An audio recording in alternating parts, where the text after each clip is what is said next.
Selamat malam sekali lagi para peserta webinar Budaya Tionghoa pada malam hari ini. Iya, kita sebentar lagi, seminggu lagi, sudah tahun baru Imlek atau yang orang Tionghoa kenal sebagai Xinjia. Ya, oke. Dan malam hari ini topik kita adalah mengenai Xinjia dengan pembicara kita yang sudah tidak asing lagi tentunya, yaitu Bapak Ardian Cangyanto. Malam, Pak Ardian. Iya, Malam-malam, topik Chandra. malam hari Maaf, ini adalah serba-serbi tes. Indonesia. Iya, tentunya pasti malam hari ini akan seru. Mungkin ada yang ingin ditanyakan atau apa ya? Paling kan kita tahunya, kalau Sintia pokoknya dapat angpau begitu. Nah, mungkin ada makna angpau atau apa makna-makna di balik perayaan Tahun Baru Imlek. Untuk itu kita dengarkan pembicara kita pada malam hari ini, Bapak Ardian. Silahkan Pak Ardian. Ya, malam Bu Chandra. Maaf tadi mic-nya lagi dimatiin.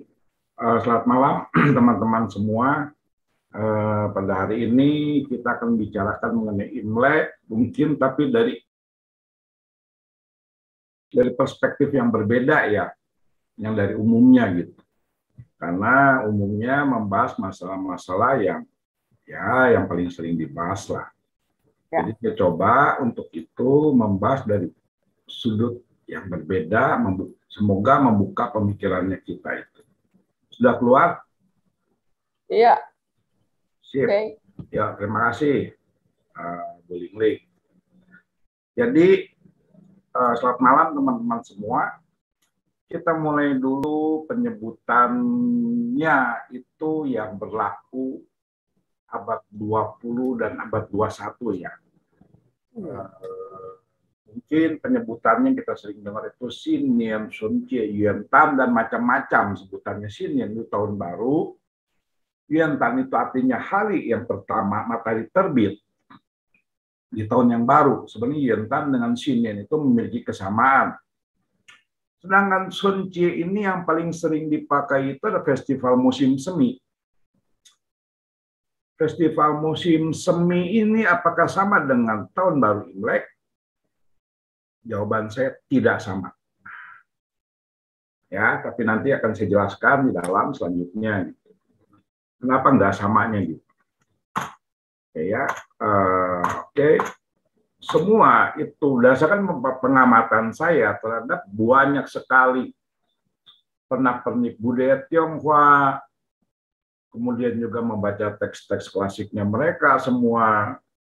Saya bisa melihat bahwa semua festival budaya Tionghoa itu, termasuk ritualnya sekalipun, di tempat ibadah mereka, baik di kelenteng, di wihara, Mahayana ya maksudnya ya, wihara Mahayana Tiongkok, atau di Taoquan, ataupun di Sunyao, itu memiliki 3 makna. Dan makna itu dituangkan dalam kehidupan sehari-hari mereka. Nah, makna pertama apa? Membangun kebersamaan. Kemudian kedua itu membangun rasa setia dan berbakti. Kemudian ketiga itu membangun harmoni. Kenapa 3 hal ini ada dalam festival mereka semua?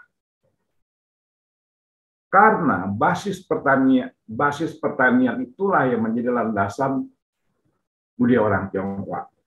Pertanian itu digarap bersama. Agar penggarapan itu bisa berjalan dengan baik, maka perlu ada namanya loyalty dan berbakti. Karena mereka bicara keluarga besar. Beda dengan basis perdagangan. Kemudian mereka juga bicara harmoni. Harmoni itu penting sekali bagi mereka yang menggarap tanah. Karena tanah itu harus diperlakukan dengan baik. Mereka harus membangun jaringan pengairan segala macam agar semuanya itu bisa diolah kembali. Berdasarkan itulah pemikirannya mereka itu dari sini. Ya, kemudian agar sistemnya itu bisa berjalan dengan baik, maka perlu inti.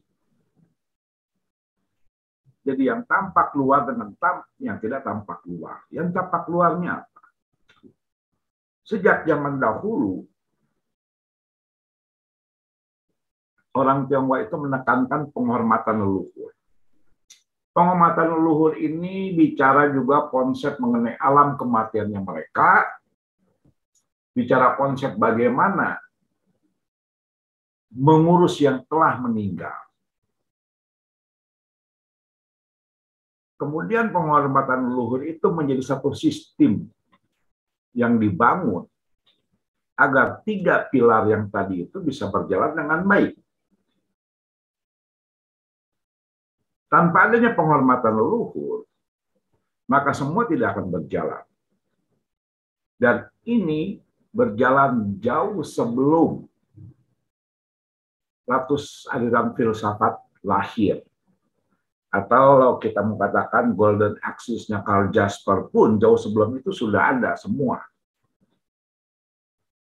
Jadi sebelum tahun 1000 sebelum Masehi, itu sudah ada konsep sering dibangun.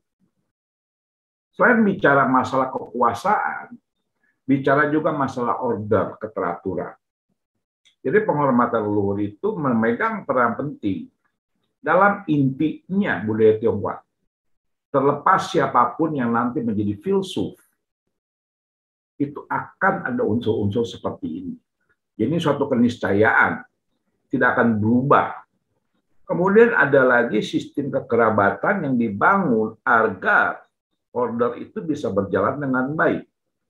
Jika order itu berjalan dengan baik, maka hal yang tadi ini bisa berjalan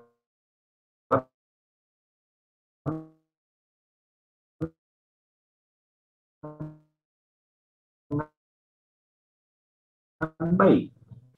Juga akhirnya bicara dengan sistem pemerintahan, sistem penempatan posisi, sehingga kita sebut senioritas, junior itu dibuat garis yang jelas, dan sistem di pejabat negara. Nah, di sini Konfusius mengambil sistem kekerabatan itu dalam konsep untuk sistem pemerintahannya juga. Kemudian makanan. Makanan ini sudah menjadi ciri khasnya mereka untuk menghormati orang lain, menghormati leluhur, juga termasuk menghormati anasir-anasir alam. Yang saya maksud anasir-anasir alam itu adalah dewa-dewa. Nah, ini semuanya bercampur aduk dan makanan itu menjadi pengikat. Yang buyar semua itu direkatkan melalui makanan. Karena itu tidak pernah ada budaya Tionghoa yang perayaannya tanpa makanan.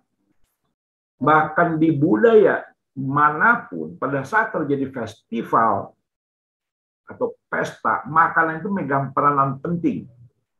Jadi makanan bukan cuma khas orang Tionghoa saja, tapi berbedanya adalah cara menikmati makanan itu. Cara menikmati makannya mereka itu adalah persembahkan dahulu kepada leluhur dan para anasir alam. Setelah itu mereka nikmati. Itu cara menikmatinya. Tapi tujuannya sama, tetap menyatukan yang terpecah. Itu ya. Jadi inilah dasar-dasar yang bisa mendasari terjadinya berbagai macam festival, dan semua festival orang Tionghoa pastinya menurut pengamatan saya itu mengandung 6 poin ini. Tidak ada festival orang Tionghoa yang tidak mengandung 6 poin seperti ini. Coba kita ingat-ingat semua. Pastinya ada. Jadi sekedar memahami kenapa festival orang Tionghoa itu penting semua. Tidak ada yang tidak penting. Semua sama pentingnya. Termasuk juga sebenarnya Tahun Baru Imlek. Karena tujuannya adalah membangun yang terpecah, menyatukan kembali yang terpisah, membangun kembali order dalam masyarakat, mengingatkan kembali kaitan satu dengan yang lain itu tidak bisa dipisahkan. Karena itu saya sering katakan, budaya Tionghoa ataupun orang Tionghoa atau orang Timur itu bicara kolektif, bukan bicara individu. Kita membedakan dengan pemikiran-pemikiran di luar dari Timur. Individu itu memegang peranan penting dalam kultur yang lain, tapi dalam kultur Timur termasuk Jepang, Korea, Vietnam, Tiongkok, bahkan di Indonesia sekalipun bicara kolektif, kebersamaan. Ya, ini kurang lebihnya. Jadi semua ritualnya mereka itu akan membangun 6 poin pentingnya ini. Kalau di Konfusius atau di Judaisme itu bicara 5 hal. Kalau saya tambahkan 6. Kenapa ada 6? Karena sesama teman itu bicara kepercayaan. Hubungan pertemanan itu dibangun dengan kepercayaan. Sehingga ritual-ritual yang dilakukan, festival-festival yang dilakukan itu bicara 6 poin ini. Hanya saja ada beberapa yang menyolok seperti yang kita bahas sebelumnya itu mengenai sembahyang onde, itu bicara lebih kepada guru. Penghormatan guru. Jadi Tungci itu adalah hari penghormatan guru. Yang seperti saya bahas sebelumnya ya, mengenai penghormatan guru. Nah, ini tidak bisa luput. Dan Imlek itu bicara 6 poin ini yang dibangun. 6 poin ini semuanya itu boleh dikatakan yang besar itu adalah poin nomor 1, nomor 2, nomor 3, nomor 4. Karena itu, dalam rangkaian Imlek, pemimpin negara itu memimpin ritual kepada apa? Langit dan bumi.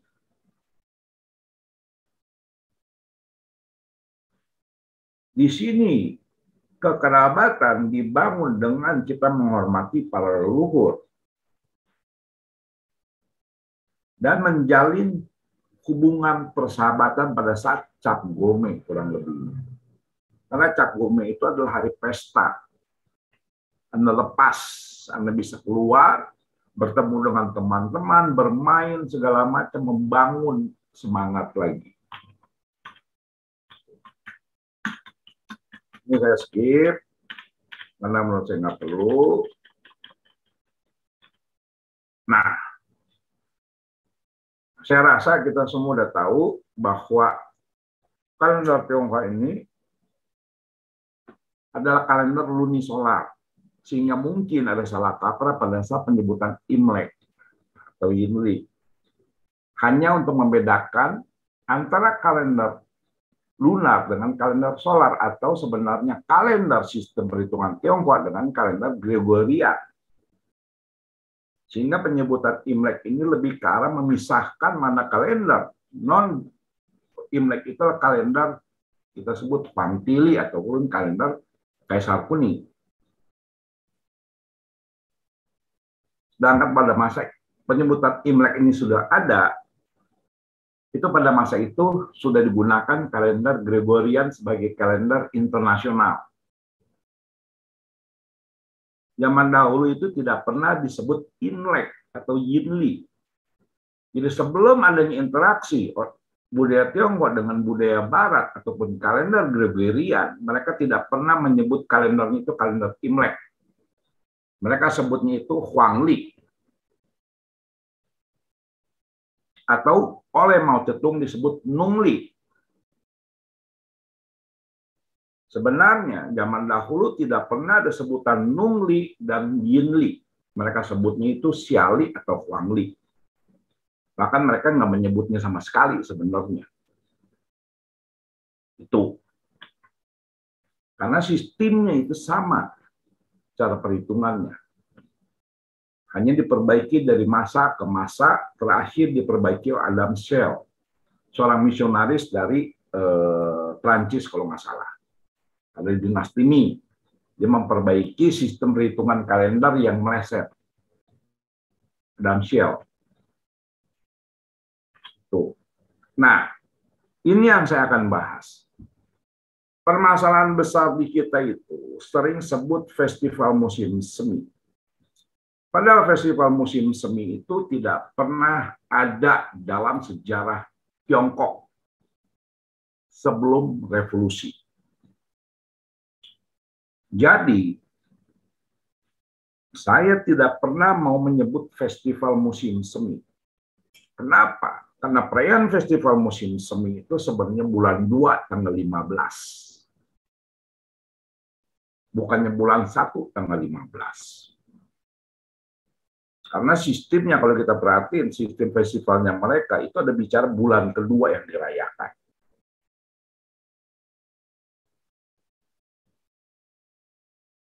Nah, pada saat Sun Yat-sen dan kawan-kawan berhasil meruntuhkan dinasti Qing, disitulah terjadi perubahan besar.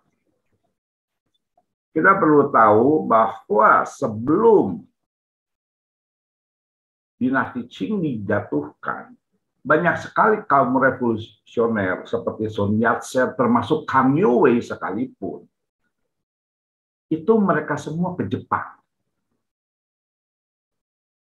Lari ke Jepang. Mereka semua menuntut ilmu di Jepang, dapat perlindungan dari kekaisaran Jepang. Jepang pada saat restorasi Meiji, dirubahlah kalendernya itu menggunakan sistem Gregorian kalender. Jadi sejak Jepang membangun percepatan pembangunannya mereka dengan mengadopsi banyak sekali pengetahuan dari Barat dan digaungkan oleh Kaisar Meiji, disitulah sistem kalender di Jepang yang berdasarkan lunisolar berubah menjadi kalender Gregorian. Karena itu di Jepang juga sebenarnya Imlek itu dirayakan tapi disebut musim semi dan tidak semeriah lagi tanggal 1 Januari. Nah, inilah yang akan mempengaruhi banyak pemikiran. Suka tidak suka, akhirnya terjadi benturan budaya. Budaya Barat yang dibawa diperkenalkan, termasuk sistem kalendernya, bertemu dengan budaya Tiongkok yang tua, yang juga mengenal sistem kalender berbeda. Apa yang harus dipilih? Oleh Sun Yat-sen harus memilih apa? Sistem kalendernya. Dia memilih kalendernya itu adalah kalender Gregorian yang dibuat melalui telegram ke seluruh negeri pada tanggal 1 Januari 1912. Disebut berakhirnya era kalender yang lama diganti dengan era kalender yang baru. Tapi ada satu hal yang beliau gunakan, itu adalah berhentinya satu bentuk reign-year ataupun tahun kerajaan. Tapi reign-year tetap digunakan oleh Sun Yat-sen. Contohnya apa? Kalau kita ke Taiwan, maka mereka menggunakan tahun reign-year, istilahnya bertambah gitu. Misalnya Min Kuo tahun sekian. Jadi republik tahun sekian. Itu sebutan yang digunakan oleh kerajaan-kerajaan Tiongkok zaman dulu. Nah, disitulah Sun Yat-sen mengatakan berhentinya sistem perlindungan kalender Kaisar Kuning.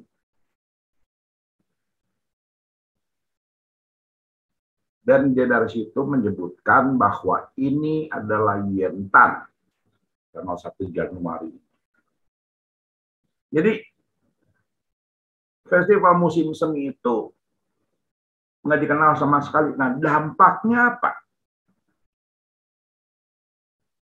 Anda percaya atau tidak percaya, Imlek di Tiongkok sempat dilarang pada masa era Republik.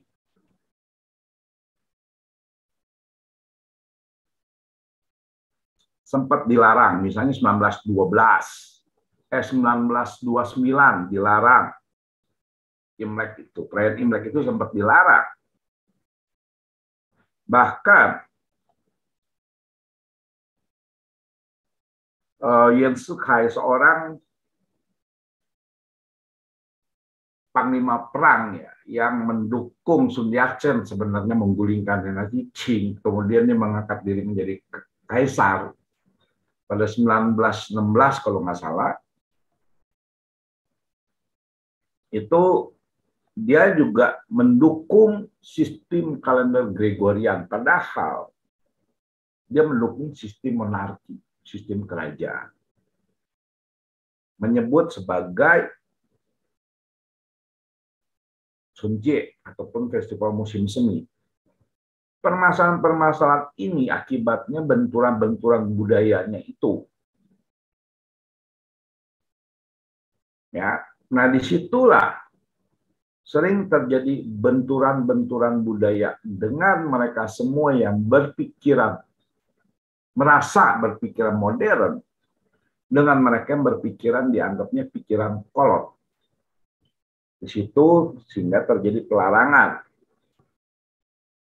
terutama pada masa-masa di mana pemerintahan pusat di Tiongkok itu lemah. Dari 1929 sampai 1933 itu, dari 1929 sampai 1933 itu, pemerintahan Republik itu melarang penempelan kuplet ataupun sajak yang sudah ditempel atau kita sebut sunlian. Sampai akhirnya mendapat perlawanan dari rakyatnya itu sendiri, itu terutama di daerah utara. Karena itu, dan juga dilarang berdagang.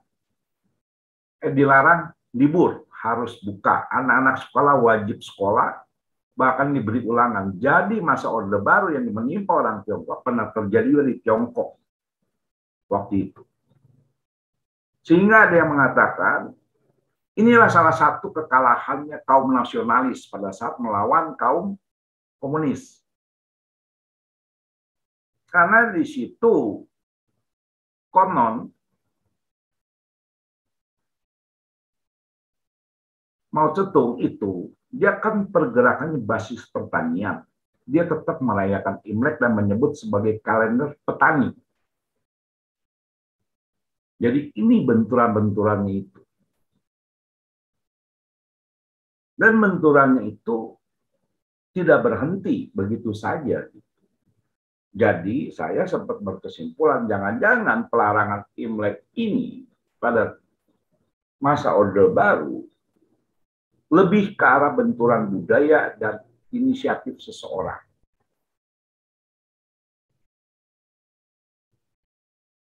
Karena ini telah terjadi masa lampau. Ya, jadi kita harus lihat dulu, buka mata bahwa memang pernah terjadi di Tiongkok, karena menurut saya adalah benturan-benturan budaya. Sama juga sebenarnya itu pernah terjadi di Tiongkok ribuan tahun yang lampau.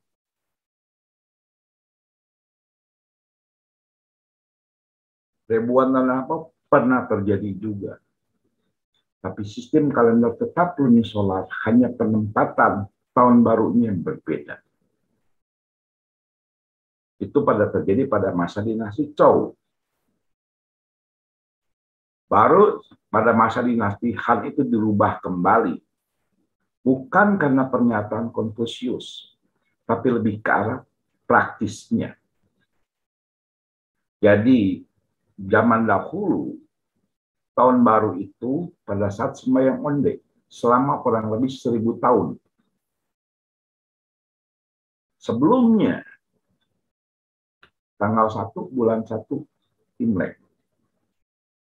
Karena digeser tanggalnya Jadi ada perubahan sistem kalender, sistem bulan, sehingga bulan tikus itu adalah bulan 12. Itu dipakai ribuan tahun, sehingga kemudian pada saat itu dirubah lagi, bulan macan itu tahun baru Imlek, dan itu yang berlaku sekarang. Itu akibat dari benturan budaya juga. Suka tidak suka, Chow itu Wangsa Chow ataupun klan Qi itu adalah agresor.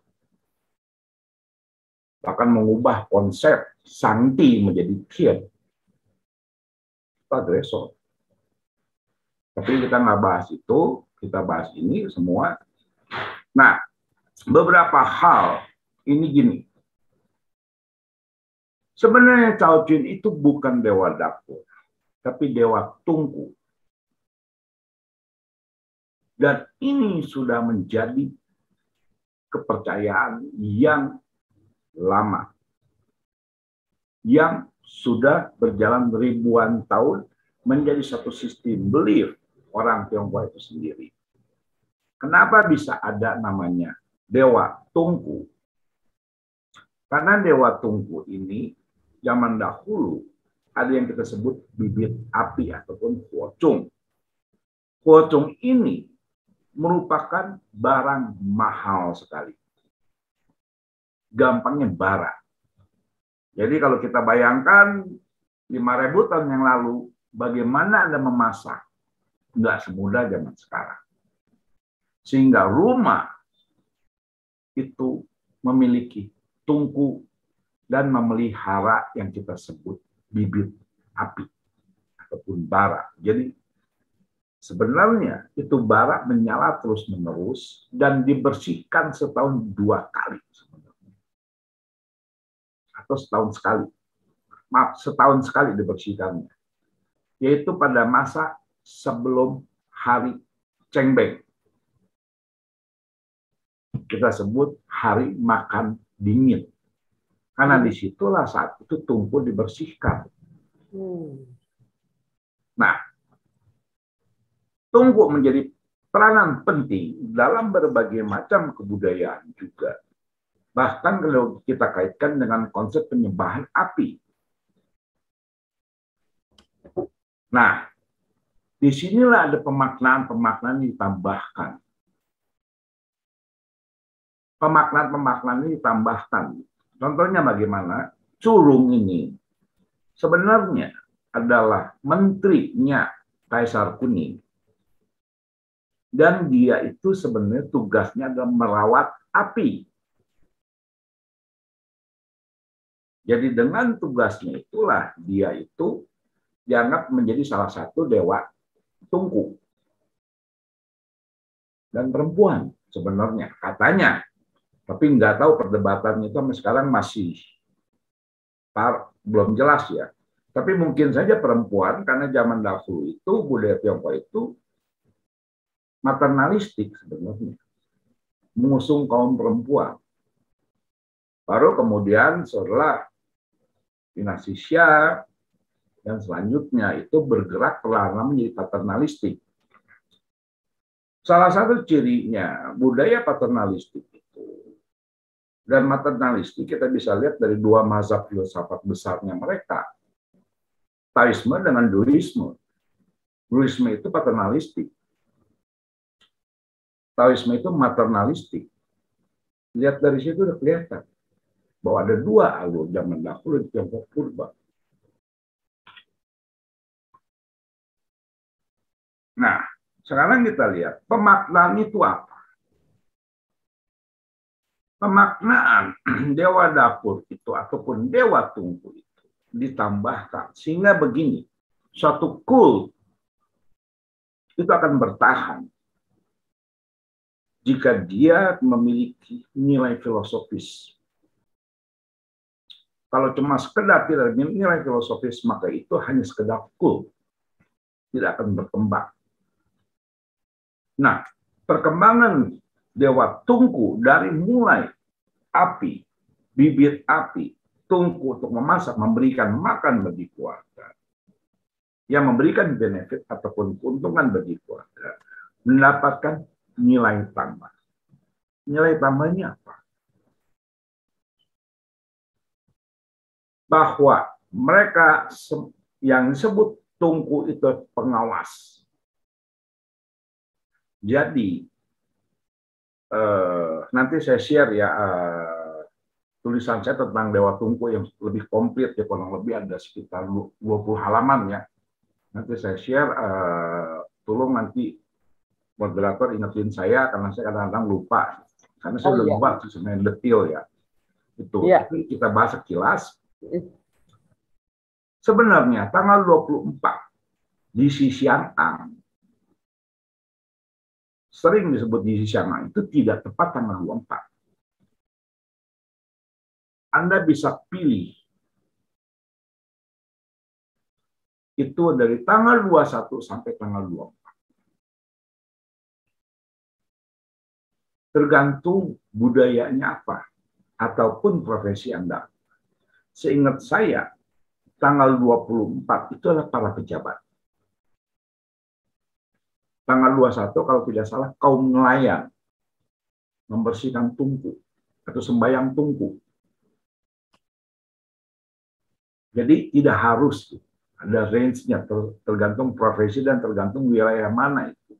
Tapi secara umum dilakukan 23 malam. Nah, tanggal 23 malam ini saat bicara Dewa Tungku, orang itu suka bilang Jisi Siang Ang. Ang itu adalah uang. Uang itu zaman dahulu, bukan uang raja maksud saya ya, itu adalah dewa. Karakternya beda dengan uang raja. Dan dia bukannya serem juga. Karakternya beda. Makanya di daerah Fujian Selatan atau Hokkien, Guangdong yang masih menggunakan istilah lama, mereka pasti menggunakan kata wang. Contohnya apa? Jisi Siang Ang, Giaang. Ang itu adalah dewa. Pengertiannya. Nah, jadi setelah dapat nilai tambah sebagai pengawas, itu kult kepada Dewa Dapur itu jadi kuat dan tidak lenyap sampai hari ini. Karena nilai tambahnya.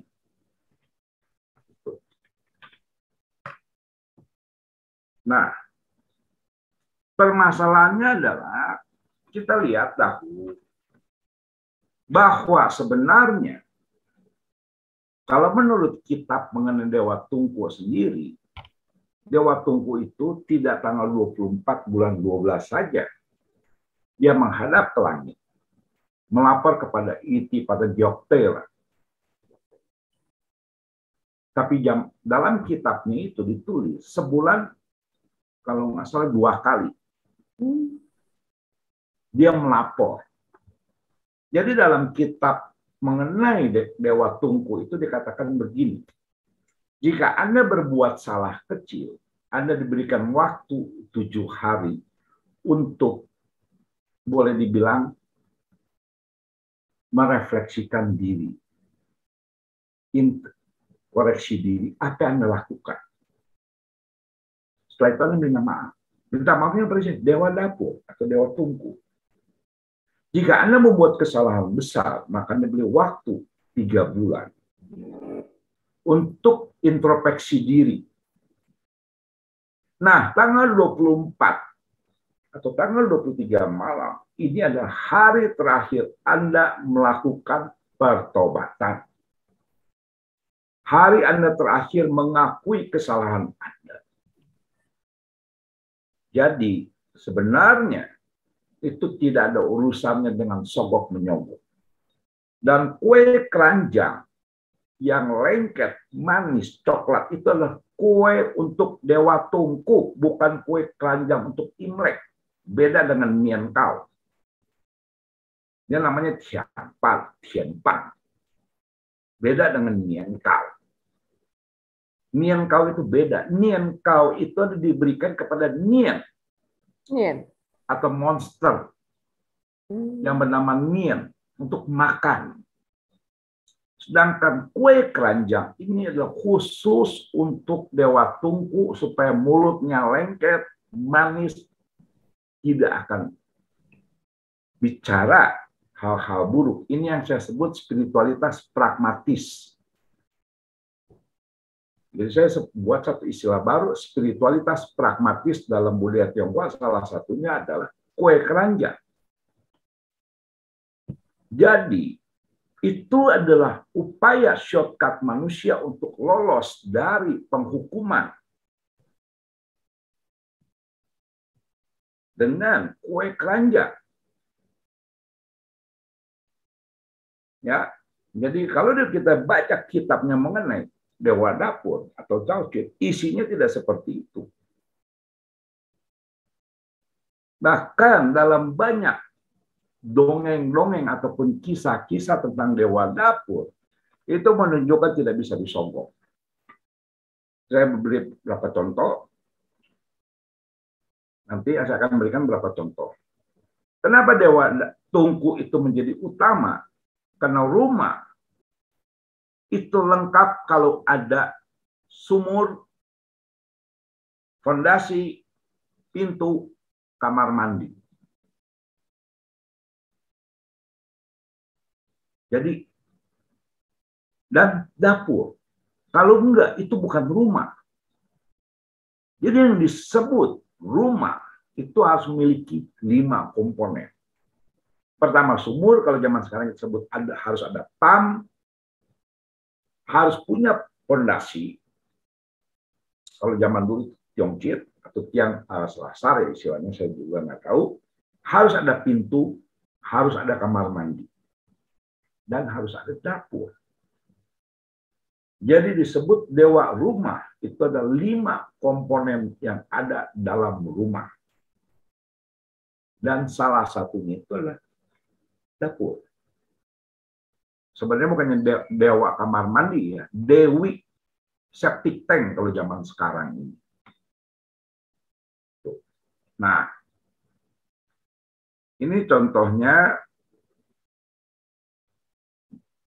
ini cerita zaman Ming.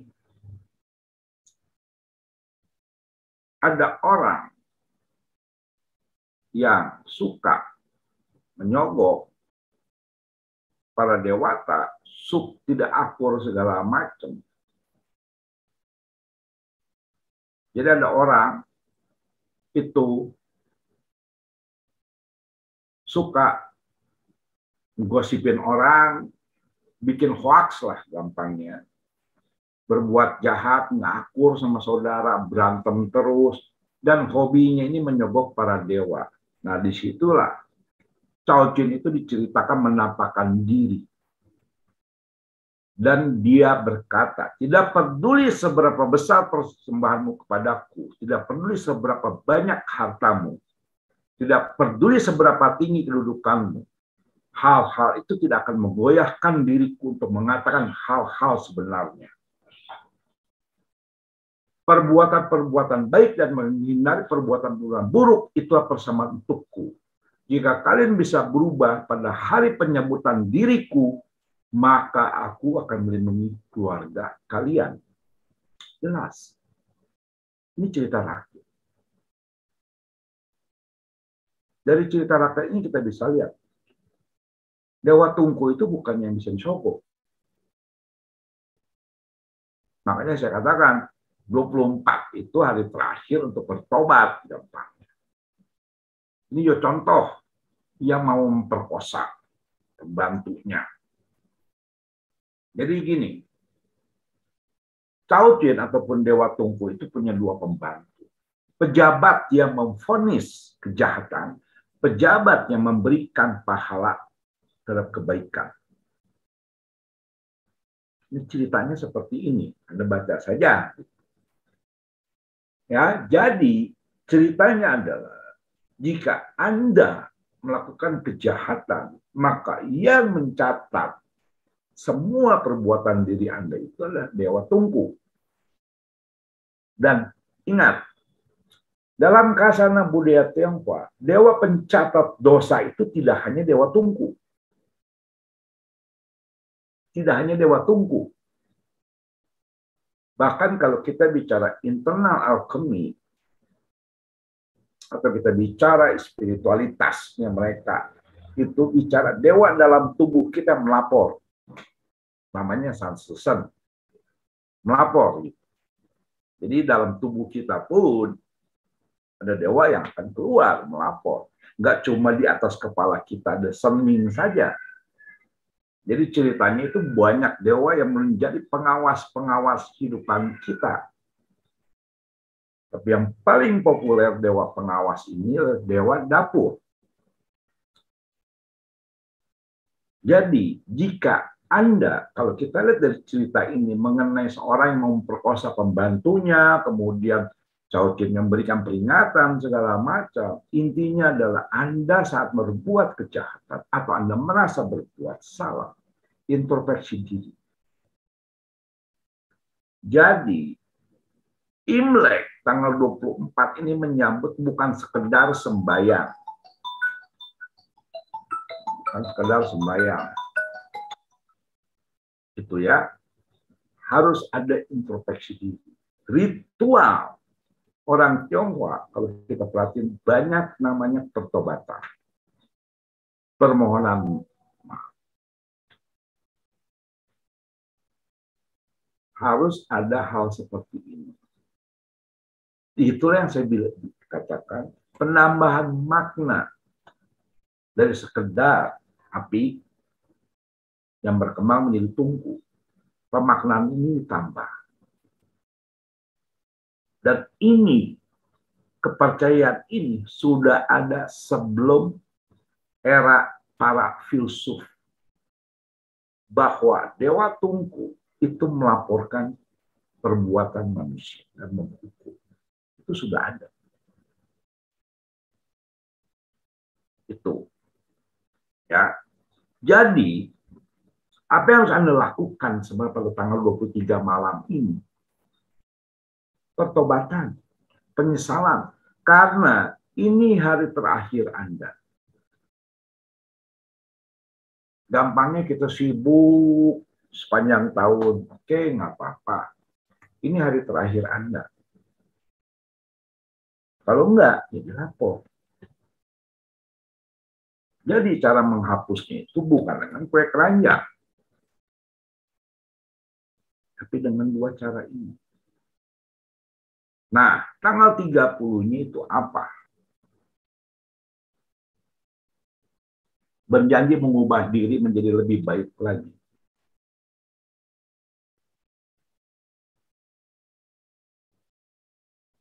Jadi waktu kita sebut Yapsin ataupun Jason menyambut datang turunnya lagi, itu berjanji mengubah diri menjadi lebih baik lagi. Itulah yang harus dilakukan pada malam tahun baru.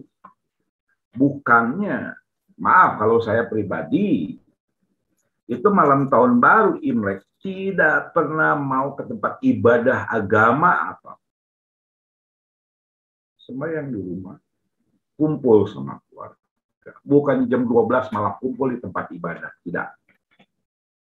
Kalau saya, mungkin yang lain beda.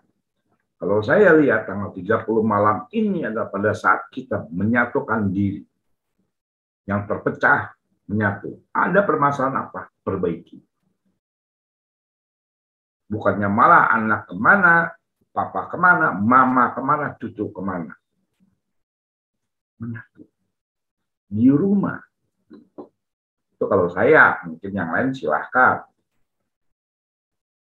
Nah, jadi kita harus melihat gitu, konsep dewa dan ritual segala macam punya poin positif dari segi yang lain. Terlepas dari itu dewa hadir atau tidak, itu satu konsep kontrol sosial masyarakat. Jadi sembahyang Dewa Tungku itu juga merupakan kontrol sosial. Itu. Ya. Kemudian saya bahas NIM segala macam, saya rasa nggak perlu, udah banyak di internet, Anda lihat. Cuma catatan pertama itu dari King Su Suci tahun 400-an Masehi. Itu dinasti Selatan. Jadi tradisi di wilayah Hangzhou kalau zaman sekarang. Jadi bukannya zaman sebelum sebelum Masehi ada niat, tidak, sudah ada, baru. Jadi kalau ada yang gantung-gantungan bicara zaman dahulu, ya saya bilang King Su Suci itu lahir tahun 400-an Masehi.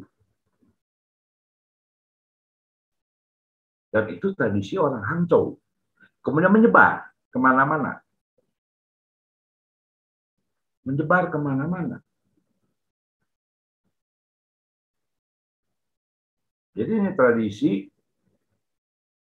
Nian ini menunjukkan bahwa di Tiongkok sendiri multi budaya, multi kultur, masing-masing daerah dan ada kulturnya dan berkembang luas.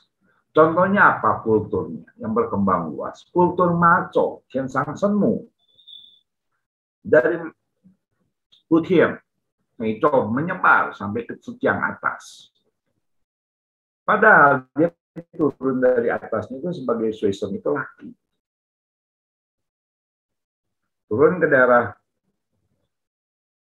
orang Hakka menjadi Yangtze, dewa air.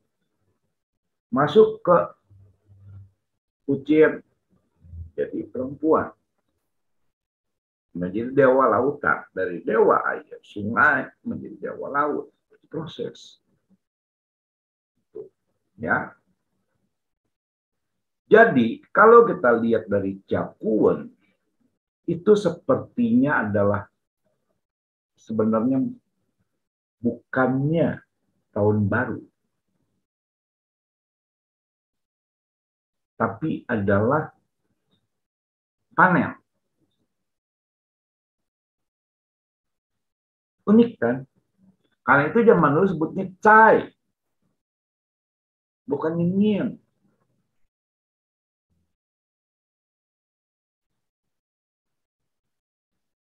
Ya, jadi bukannya monster lagi. Ya. Tuh. Ini sebutnya cai, sui, sang itu ci. Jadi enggak pernah standar penyebutannya itu. Ya. Nah, pada zaman Tang ini liburnya banyak, mungkin karena negaranya maju, jaya, rakyatnya makmur, sehingga harus banyak libur. Cengbeng libur. Cengbeng liburnya kalau nggak salah itu 3 hari. Imlek itu liburnya 7 hari. Jadi pada masa dinasti Tang inilah sebenarnya banyak festival itu menjadi meriah. Karena adanya libur. Libur yang berlaku secara nasional. Nggak cuma pejabat negara saja, tapi seluruh rakyat. Karena waktu itu sudah ada kelas pedagang, kelas yang lain-lainnya. Kelompok sosial masyarakat sudah berkembang. Sehingga mereka memperlakukan libur. Jadi menjadi meriah. Jadi boleh katakan banyak festival orang Tionghoa itu. Mulai matang itu zaman Tang.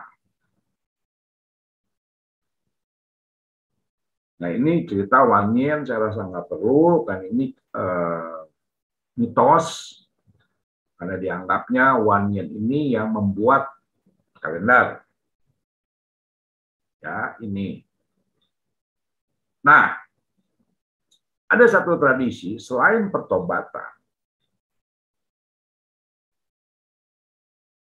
yang memiliki makna adalah tradisi Dewa Rezeki. Kalau kita lihat misalnya fungsu ya, istilahnya kalender. Kita nih tulis tanggal sekian, dewa rezeki datang, dewa kebahagiaan datang, jam sekian dari arah mana, segala macam. Dan banyak orang set altar di sana menyambut dewa rezeki. Itu tidak menyambut dewa rezeki. Kenapa? Karena sebenarnya tradisi membeli dewa rezeki itu ada. Bahkan teman saya itu, Iyung Te, dia sempat kasih foto sama saya. Berapa tahun? Sekitar hampir 20 tahun yang lalu. Di kampungnya dia pada saat Imlek masih ada orang menjual dewa rezeki. Sekarang sudah lenyap. Jadi, tradisinya itu bukannya sembahyang kepada dewa rezeki zaman dahulunya, tapi membeli dewa rezeki.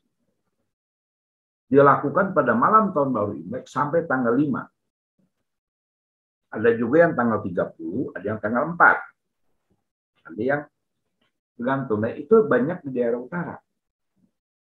Apa yang disebut beli dewa rezeki sih?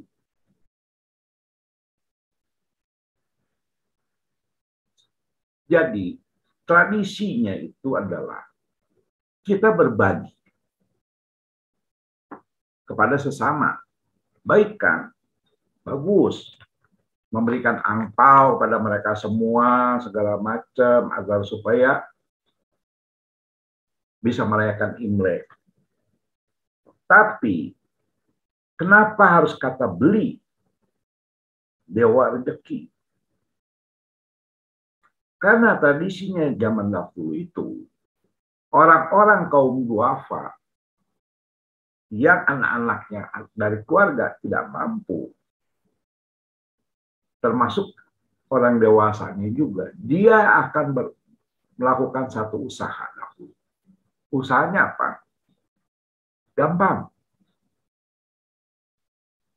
Modal pena sama kertas, tulis saja selamat tahun baru Imlek. Semoga rezeki melimpah. Atau dia beli gambar Tyson, gambar dewa rezeki. Atau dia tulis dewa rezeki telah datang. Jadi dia harus usaha dulu. Dia harus usaha dahulu dengan yang paling sederhana. Dan dia akan berteriak, jual dewa rezeki. Makanya kenapa tradisi orang Tionghoa zaman dahulu kalau Imlek buka pintu kan? Bukan menutup pintu, membuka pintu. Karena akan ada orang menjual dewa rezeki. Jadi saat dia bilang, saya jual dewa rezeki, jual dewa rezeki, kita harus bilang, kami beli dewa rezeki. Saat bilang, kami beli dewa rezekinya, Anda tidak akan sombong lagi. Bahwa rezeki yang kamu dapat itu dari mereka semua. Jadi sebenarnya satu pembelajaran tentang bagaimana melihat masyarakat ini. Jangan kita merasa kita itu kaya karena kerja kita. Betul.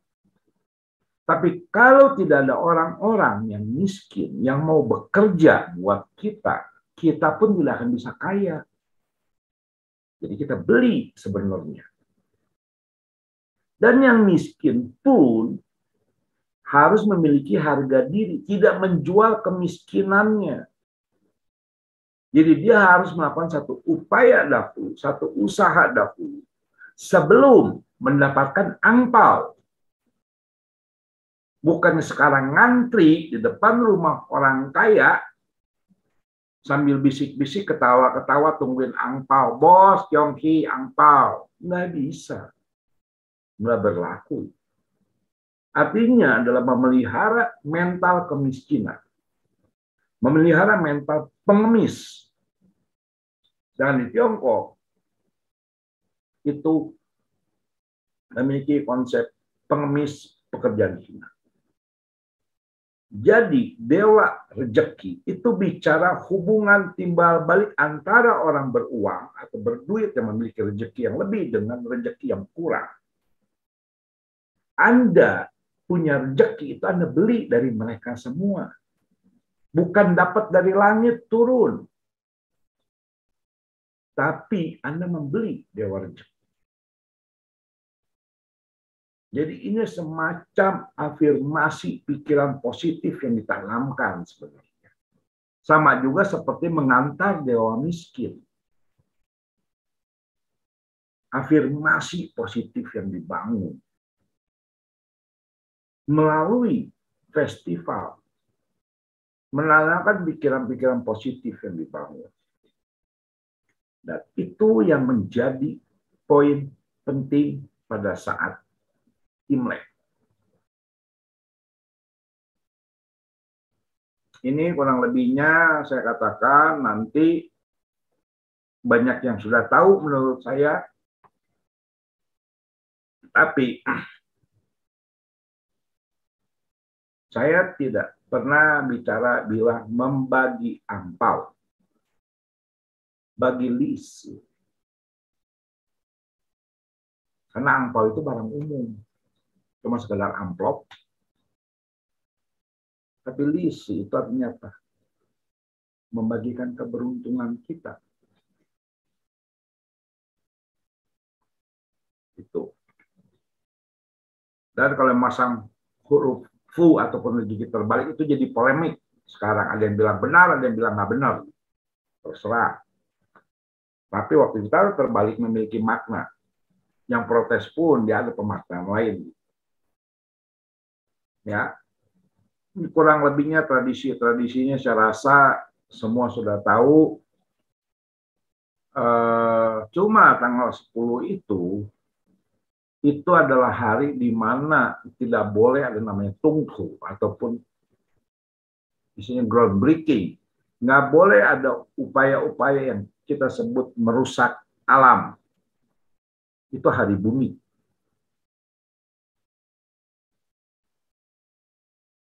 Itu hari bumi.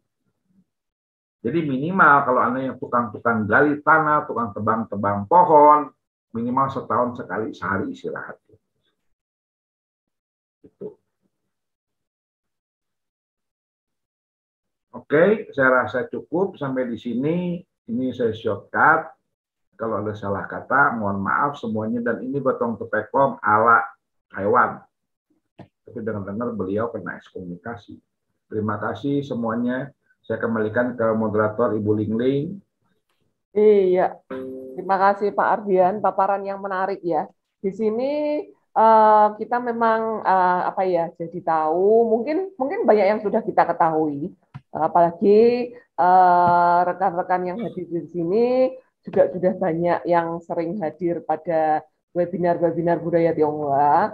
Cuman kalau saya sendiri sih, ini seperti mengingatkan kita ya bahwa kalau tahun baru itu kita harus ada malam penyesalan dan penobatan. Juga pada tanggal 30 malam nanti kita harus berjanji untuk mengubah diri dan untuk selalu memperbaiki diri di tahun yang lebih di tahun mendatang, begitulah ya. Seperti sudah dikatakan oleh Bapak Ardian tadi, bahwa Festival Orang Tionghoa itu tidak lepas dari makna yang terkait dari pilar-pilar budaya Tionghoa, meliputi sistem kekerabatan, penghormatan leluhur, juga makanan ya, dengan menyajikan makanan dan juga menikmati makanan bersama yang sebetulnya mengandung makna yang dalam di sini, yaitu menyatukan yang terpecah. Jadi mungkin keluarga atau teman atau sanak saudara yang biasanya nggak pernah ketemu, jadi ketemu, begitu. Itu adalah salah satu dari makna tahun baru. Nah, kemudian ini kalau sudah ada pertanyaan, bisa kita mulai. Ini mulai kita buka sesi pertanyaan ya. Barangkali ada yang ingin bertanya dari para hadirin sekalian. Atau mungkin mengenai kebiasaan-kebiasaan Imlek, tadi mungkin ada yang belum jelas. Oh, ini ada Bapak Suyena Ade, sudah raise hand. Baik. Langsung ya, nanya Bu. Ya, silakan. Ya, Pak Adrian, mohon dijelaskan. Biasanya keluarga suka kumpul makan bersama yang disebut Huan Yen Huan. Itu sejarahnya bagaimana, normanya bagaimana? Terima kasih. Wah, kalau sejarahnya dan normanya itu tergantung daerah ya. Tapi pada intinya kan Tuan Yen Tuan itu adalah suatu bentuk kewajiban ya. Semua keluarga itu untuk kembali berkumpul. Dan sebenarnya Tuan Yen Tuan itu nggak selalu pada saat Imlek. Karena disebut Tuan Yen, itu kan berarti kan berkumpul kembali pada saat Imlek. Tuannya kan bersatu kan. Nien, Pan, makan. Dan sebenarnya kan Tiongqiu juga sama. Cengbeng juga sama. Cuma ada yang di kuburan, ada yang di rumah. Hanya Imlek itu menjadi penting. Kenapa? Karena menyebut sesuatu yang baru. Dan itu sudah lama sekali. Dan semua bangsa pasti mengenal berkumpul pada saat menyambut pergantian tahun. Enggak cuma khas orang Tionghoa. Enggak khas cuma Tionghoa. Contoh gampang itu. Idul Adha ini saya nggak tahu ya itu termasuk tahun baru atau bukan. Tapi yang jelas mereka semua berkumpul. Makan bersama. Karena basisnya sama, budaya pertanian. Jadi selama ada peradaban manusia mengenal pergantian tahun atau sesuatu yang baru, maka mereka semua pastinya bicara menyatukan yang terpisah. Bahkan di Barat sekalipun Thanksgiving Day. Ya kan? Mereka semua keluarganya berkumpul kan, merayakan Thanksgiving Day. Itu. Terima kasih Pak Suyena. Semoga jelas. Ya, bagaimana Pak Suyena? Apakah sudah puas? Cukup, Bu. Makasih. Iya. Bagaimana? Apakah sudah ada pertanyaan lagi dari para hadirin sekalian? Sudah banyak yang tadi dipaparkan oleh Pak Ardian ya. Terutama yang kita sering salah kaprah ini mungkin adalah sembayang Dewa Dapur. Ya, itu sering sekali orang taunya kita persembahkan yang manis-manis agar laporannya manis. Bahkan mulutnya dewa itu arca dewanya dilem pakai kudang. Nah, tetapi ternyata tadi Pak Ardian memaparkan bahwa sejarahnya tidak demikian. Bahwa itu adalah kesalahpahaman yang terjadi di kalangan rakyat karena kita agama Tionghoa ini kan banyak agama rakyat yang mereka memahaminya secara mungkin karena kecerdasan mereka juga tidak tinggi, jadi mereka memaknai ritual itu tidak dalam sehingga terjadi kesalahan seperti itu yang turun temurun. Dan ini saya juga baru tahu Pak Ardian, kalau Nien Kau itu ternyata tidak sama dengan kue keranjang. Kalau Nien Kau buat makanan Nien. Iya. Kalau kue keranjang itu bahasa Mandarinnya apa, Ko Ardian? Tianpan. Oh, Tianpan. Dan itu cuma daerah Guangdong, Fujian Selatan. Oh, gitu. Di utara enggak. Itu makanya disebut Tianpan kan. Tianpan. Iya, jadi kenapa Nien Kau itu beda? Kita lihat aja, Nien Kau itu ada yang putih, kasih kuah, dan rasanya tawar. Tianpan. Tianpan itu namanya. Sebenarnya namanya Tianpan. Kalau orang Ke sebutnya Tianpan. Itu namanya Tianpan. Iya. Oke, ini sudah ada pertanyaan lagi dari Bapak Yusef. Sebentar saya buka chatnya dulu. Tanggal berapa boleh buka kantor kalau tanggal 1 tutup? Iya. Biasanya itu tanggal 5 saat Caesarnya udah kita jemput. Iya. Tapi ya ada juga yang lihat fungsu sih. Kita lihat fungsu, jadi dia bukanya ada yang tanggal 3, yang tanggal 5. Jadi harus lihat fungsu juga, gitu. Tanggal berapa bukanya. Cuma kalau saya bilang secara global, tanggal 4 itu kan kita sebut menjemput dewa rezeki. Dalam artian ritual ya, bukan kayak seperti beli dewa rezeki ya. Iya. Terus setelah itu buka. Tanggal 4-nya buka, ada tanggal 4, ada tanggal 5. Jadi nggak semua sama.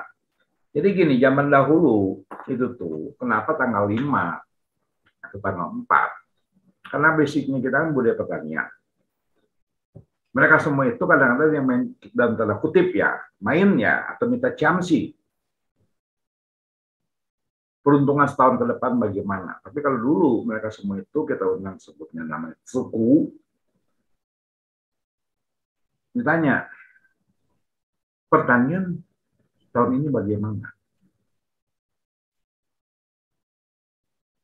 Jadi tradisi dari situ juga berkembang terkait dengan mereka bersiap-siap. Itu sih jawaban saya ya. Terima kasih. Oke, bagaimana Pak Yosep?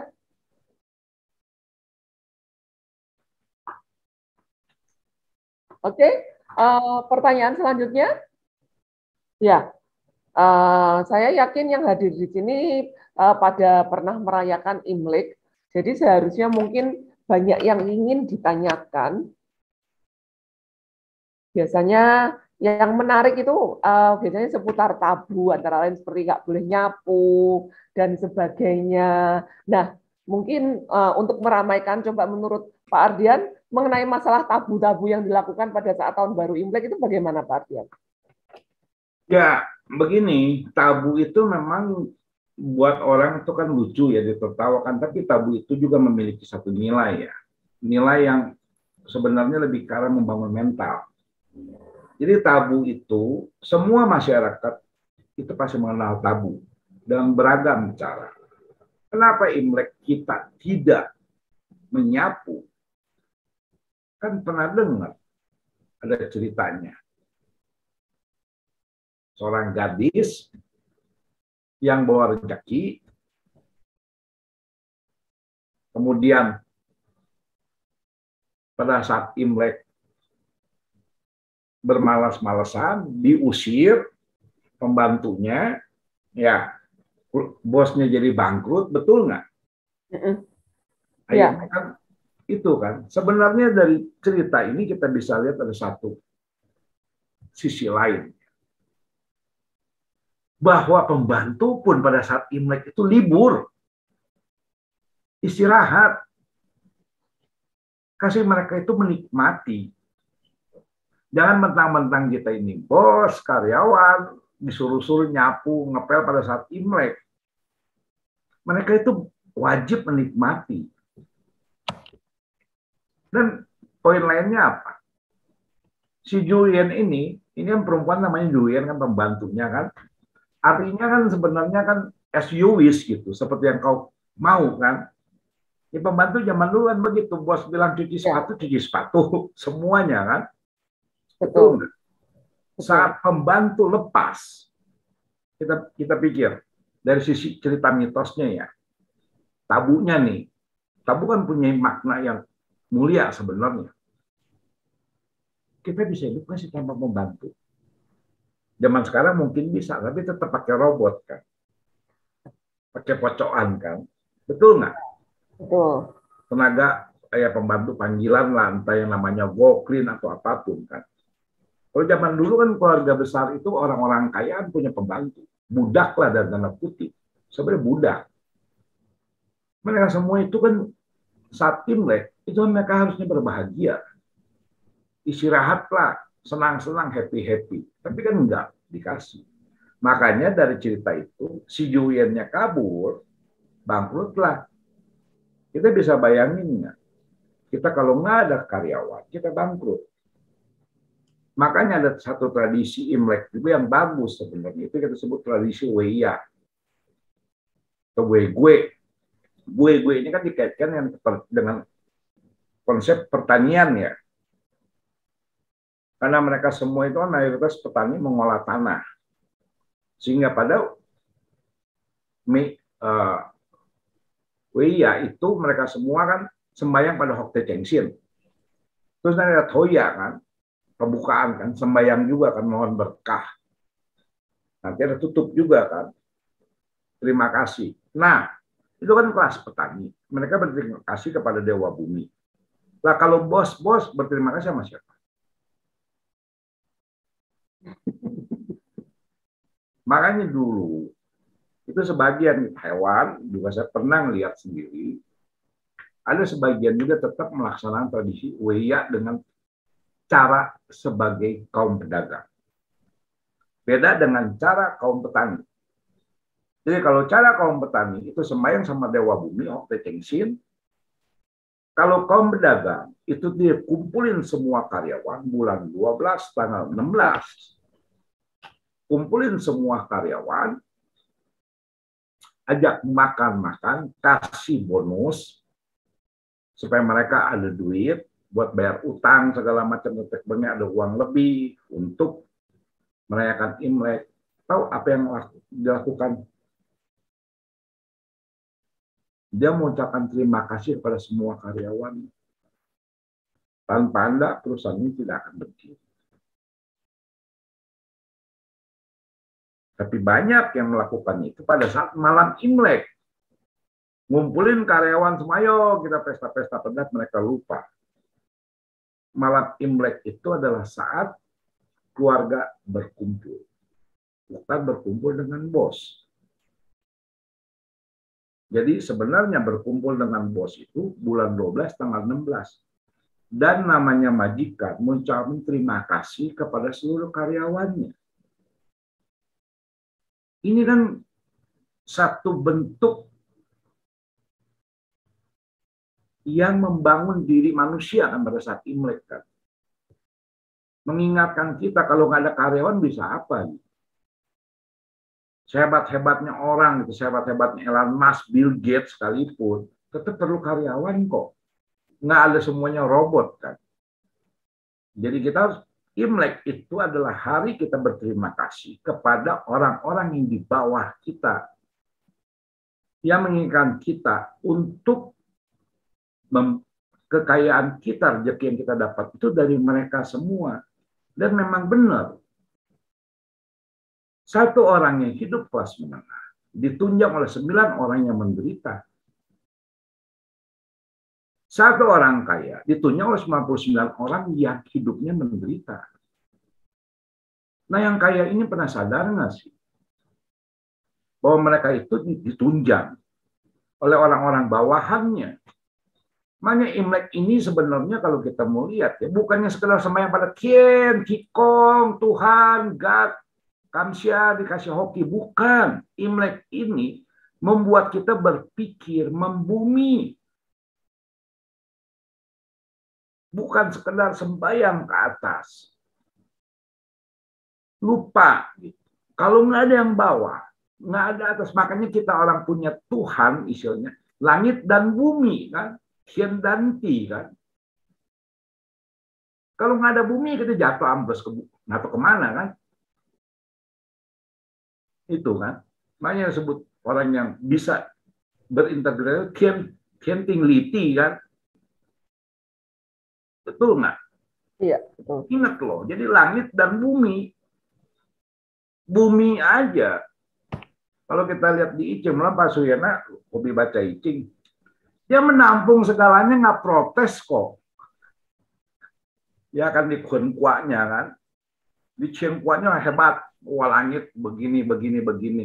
Di Kuenkuanya bumi diem, pasrah. Sama kayak rakyat jelata kan, kaum duafa kan pasrah. Kan. Ingat, kalau bumi bergejolak, kalau kita lihat dari tulisannya Ouyang-fu, bumi bergejolak, hancur dunia. Bumi ini diam terus mana? Ya sama kan. Kerusuhan sosial itu karena ada gejolak dari bawah kan. Jadi Imlek ini kita kasih mereka itu lepas. Itu ya. Mungkin agak Ya, panjang keluar dari urusan itu. Terima kasih. iya, penjelasan yang menarik ya. Jadi bahwa sebenarnya makna tahun baru ini sangat luas sekali dan memang sangat penting. Jadi tidak hanya vertikal seperti tadi, tidak hanya sembahyang pada Dieng melulu, tapi kita juga memperhatikan Ti atau bumi kita juga meliputi orang-orang di sekitar kita.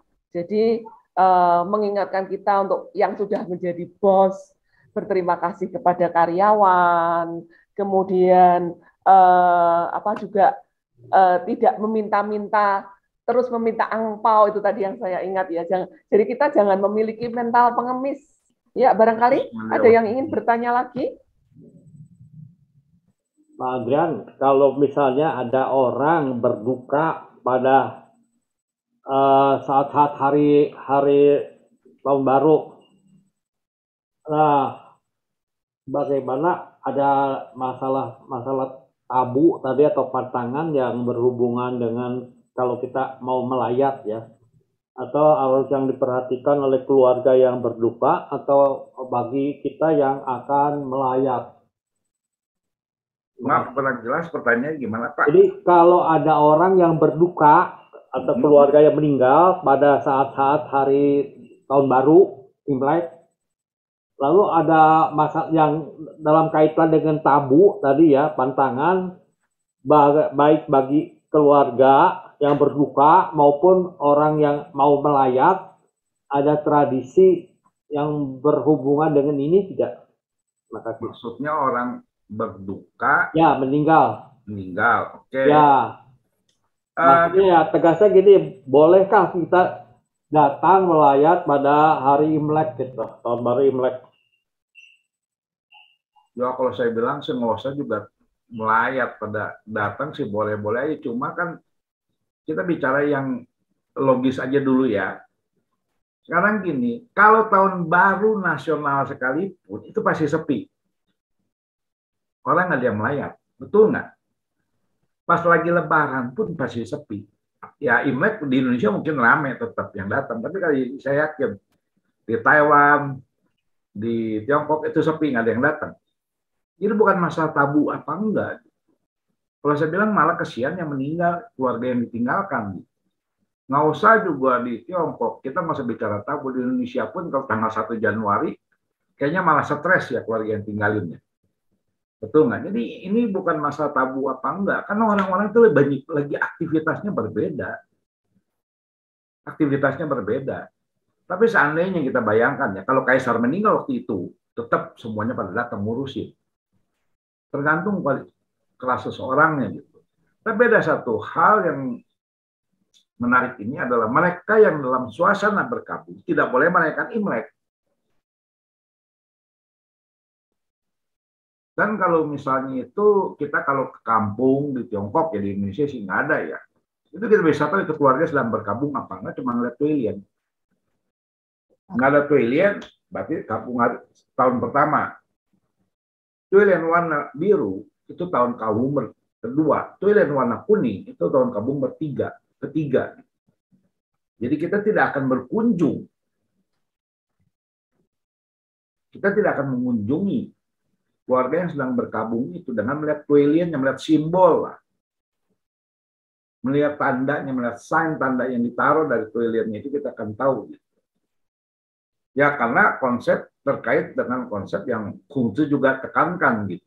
Mengenai pentingnya menghargai perkabungan selama 3 tahun. Tapi walaupun kalau konsep Tingyu itu tidak semua sanggup bisa lakuin. Karena konsep berkabungnya ada yang Tingyu kan. Taxiang, Xiaoxiang, Tingyu. Tingyu itu banyak yang nggak sanggup melakukan. Itu sih. Jadi kalau saya pribadi, misalnya saya pribadi nih, kalau ada orang yang meninggal pada saat tanggal 1 Imlek, kalau saya sempat, saya pasti hadir. Kenapa? Karena mereka butuh penghiburan. Kalau sempat. Tapi kalau ada orang bilang jangan, nanti kita kena sial gitu. Soalnya perkabungan itu sial gitu. Pada lupa ya, kita orang Tionghoa itu kan ada bicara 3 hal ya. Perkabungan itu kan nanti ditutupnya dengan pesta, dengan kemeriahan. Jadi waktu kita bicara kematian, orang Tionghoa seolah bicaranya dengan kesialan, tabu, segala macam, detek bengek. Kita harus lihat dulu.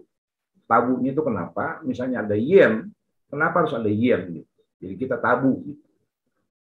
Karena konsep yang dibangun itu bicara, tadi yang saya katakan, kontrol sosial.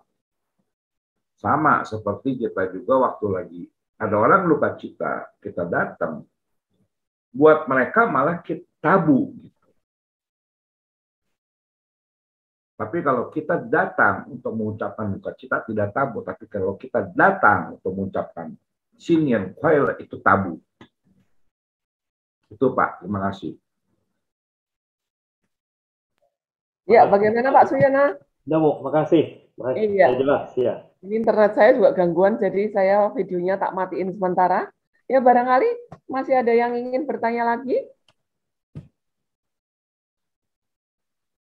Atau barangkali ada yang ingin sharing sesuatu? Nah, ini ada pertanyaan dari Saudara Tony. Izin bertanya, saya pernah dengar saat Imlek dianjurkan tidak menggunakan pakaian berwarna hitam. Apakah itu mitos atau bagaimana ya? Ya, bicaranya gini ya, bukan masalah mitos ya. Kalau kepercayaan satu kelompok masyarakat bicara hitam ini tidak baik, ya kita hargai kan. Jadi misalnya gini, contoh ya, kan warna putih warna berkabung, warna merah warna sukacita. Kita kalau pakai warna merah ke tempat orang Tionghoa yang meninggal tuh kayaknya menghina mereka ya. Itu. Nah, ini warna ini terkait dengan kosmologinya mereka. Hitam itu ada lambang utara. Utara itu ada lambang mati. Lambang pasif. Lambang tidak aktif. Sedangkan Imlek ini bicara warna merah. Karena warna merah itu lambangnya adalah lambang aktif. Lambang hidup. Lambang dinamis. Jadi bukan sekedar bicara merah itu lambang senang. Tapi bicara lambang aktif. Simbol aktif, simbol dinamis. Tuh. Nah, dari semua warna yang paling netral warna kuning sebenarnya. Tapi ya zaman dulu kan Kaisar yang boleh pakai. Gitu. Yeah. Ya, jadi lebih ke arah konsep kosmologinya mereka tentang kosmologi alam, dan alam itu punya warna, dan warna itu punya arti. Kurang lebih ada 6 warnanya mereka. Ada 6 warnanya mereka yang mereka gunakan, dan warna terakhir itu warna ungu itu amat jarang dipakai. Warna ungu ya amat jarang dipakai karena artinya itu artinya luar biasa warna ungu. Oke, terima kasih. Iya. Kemudian ada pertanyaan lagi dari Bapak Tumingkin. Kalau ada teman yang bapaknya baru meninggal bulan Desember lalu, apakah boleh kita mengucapkan Sinian Kuala kepadanya? Ya.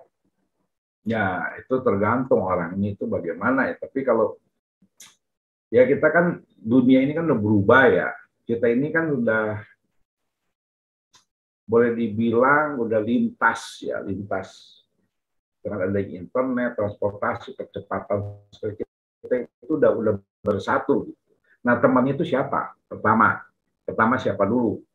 Jadi kalau dia orang Tionghoa, oke, saya pegang dulu. Kedua, dia menjalankan tradisi enggak?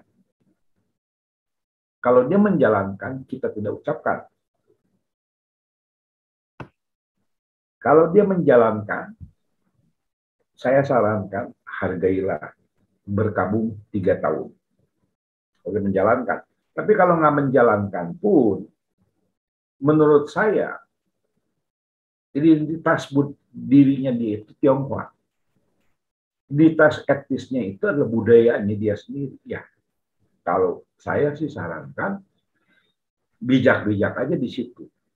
Boleh kalau dia tidak merasa, kan ada juga orang bilang saya udah tidak merayakan Imlek loh. Ya kalau tidak merayakan, ya kita juga nggak perlu ucapin kan.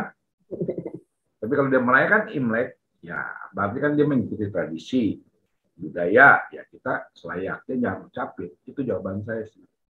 Kalau orang Tionghoa ya. Oke. Masih ada yang ingin bertanya lagi barangkali? Mungkin ini karena sudah pukul jam 23.06. Ini adalah pertanyaan terakhir untuk sesi malam hari ini. Dari Manado. Manado.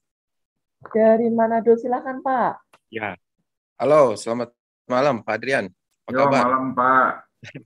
Lama tidak bertemu. Iya, beberapa tahun nih karena COVID ya. Iya. Nanti jalan-jalan ke Manado lagi. Ya, nanti. Ya. Ya, yang pertama saya mau tanya Pak Adrian mengenai sembahyang di tanggal 2 bulan 1, yaitu sembahyang Topekong Dagang. Itu bagaimana? Topekong Dagang itu biasanya kita sembahyang subuh jam 4. Nah, itu bagaimana itu? Sejarahnya, budayanya gimana? Yang kedua, saya mau tanya mengenai Dewa Tungku atau disebut juga Chow Kun Kong. Chow Kun Kong naik dan Chow Kun Kong turun di tanggal 4.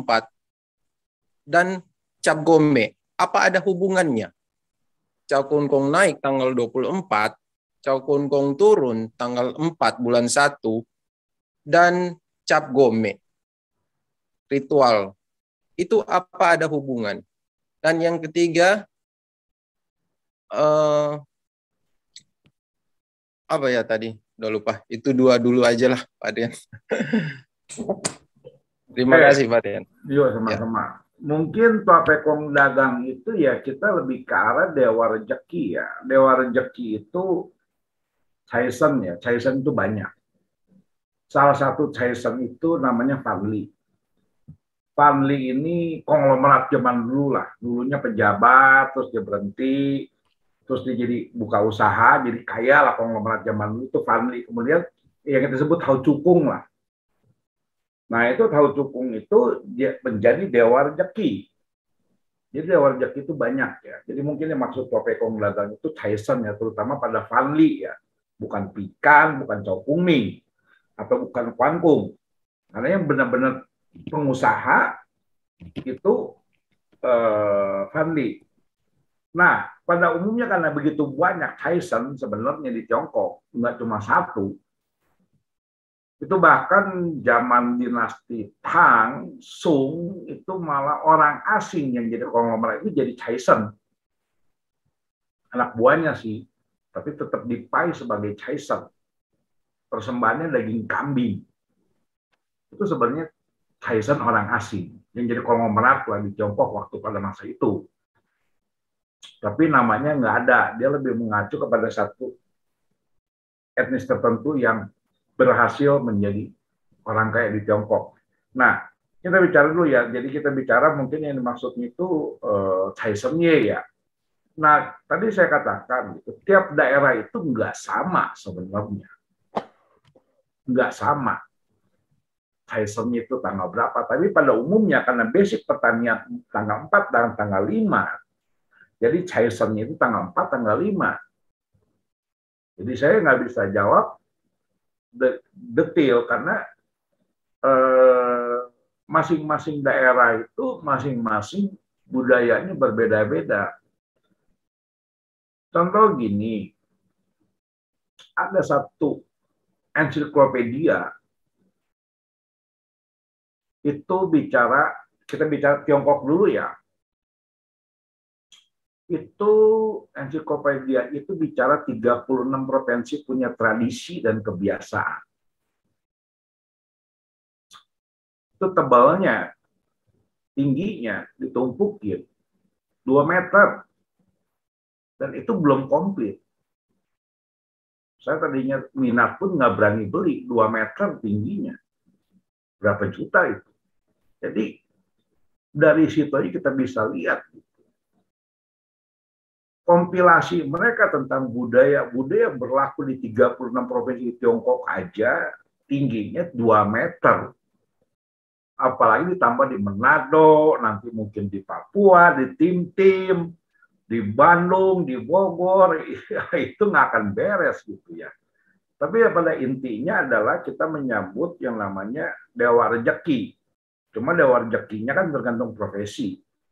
Makanya kan ada pepatah gini, 360 profesi masing-masing ada dewanya. Pernah dengar istilah itu kan, 360 profesi itu masing-masing ada dewanya gitu. Ya, profesi pengusaha kertas, dewanya Ceylon misalnya. Itu contohnya gitu. Jadi saya sih salah, nggak bisa komentar gitu. Ya mungkin lebih ke arah kebijakan lokal Manado sana gitu. Cuma paling penting maknanya itu harus dimaknai apa itu Dewa Rejeki.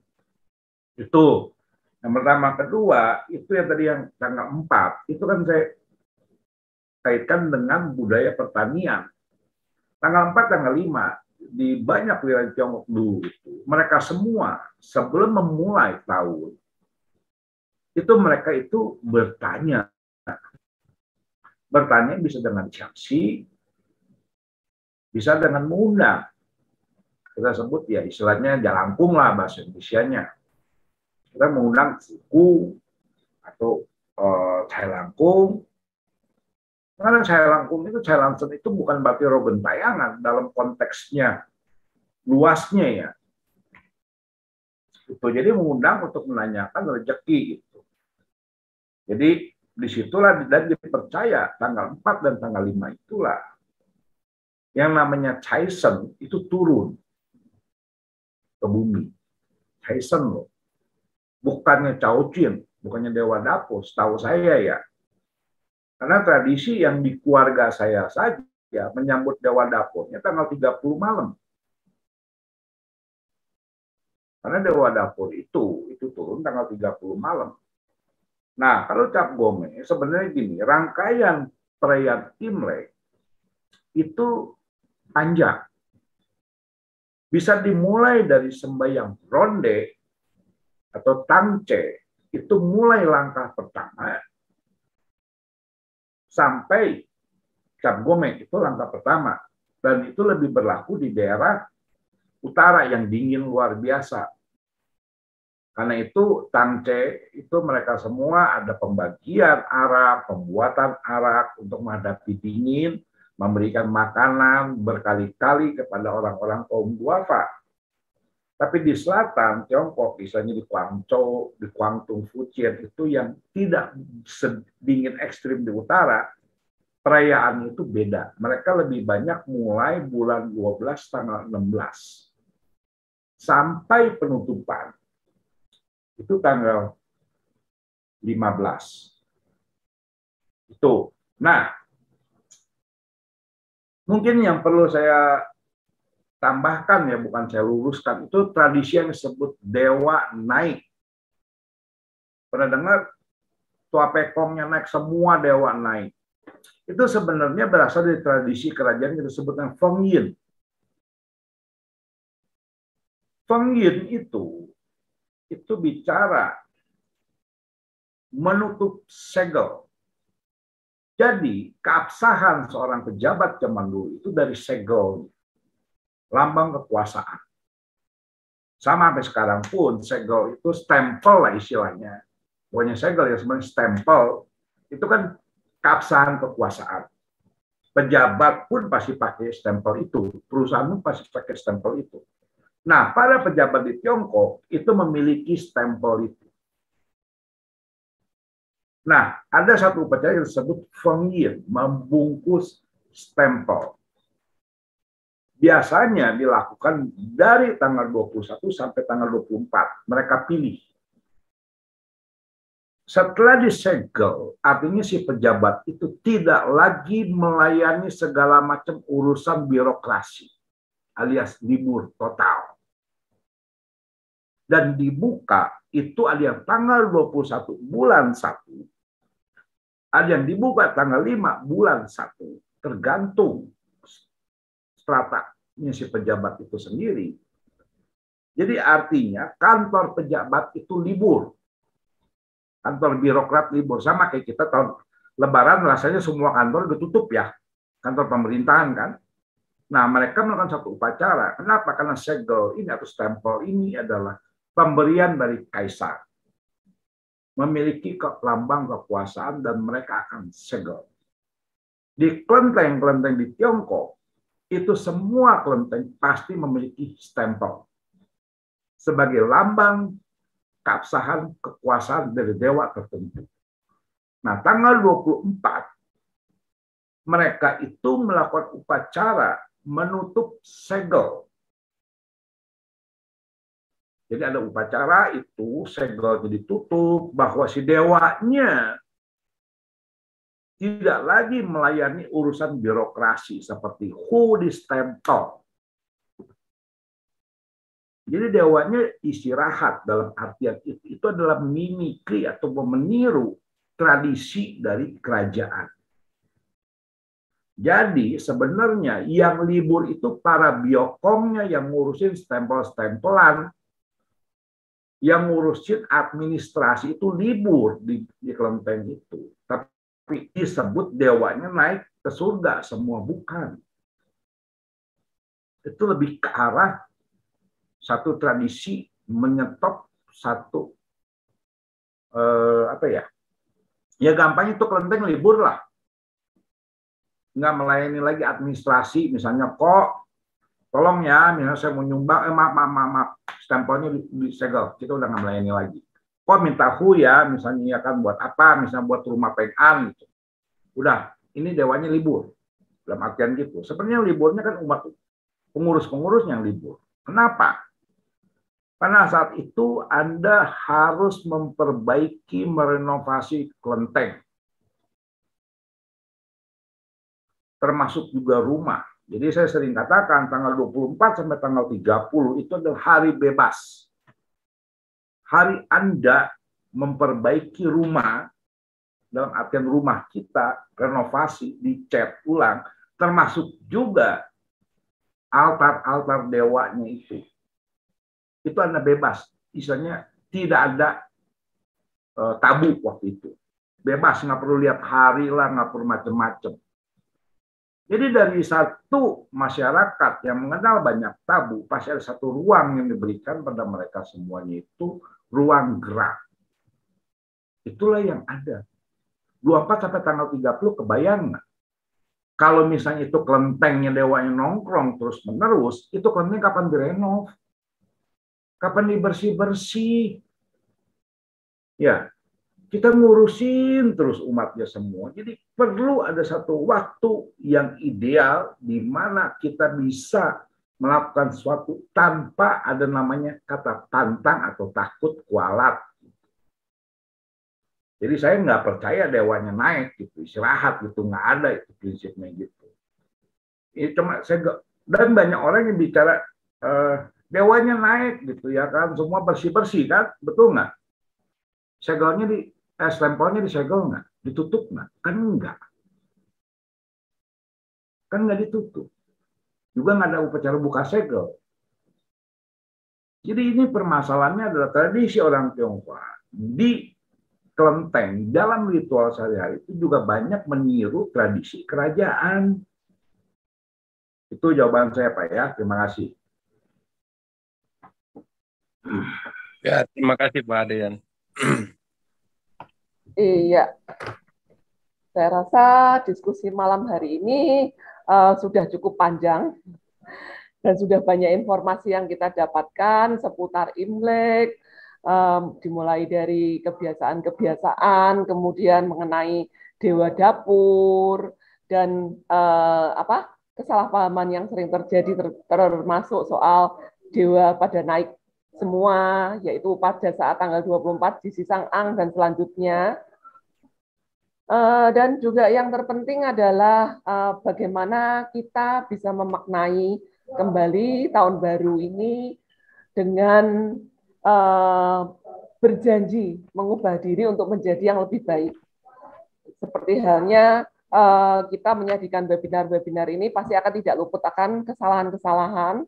Ya, kita juga akan belajar untuk memperbaiki, untuk menyajikan acara-acara yang lebih baik lagi. Saya rasa diskusi malam hari ini saya akhiri sampai di sini. Panitia, kita foto bersama sebentar ya. Yuk, yang mengambil foto ada bersiap-siap. Oke, foto bersama. Ya, makasih semuanya. Makasih Bu Ya, Dewi dua layar dan sudah yang semua. lain-lain. Iya. Maaf kalau ada salah bicara ya.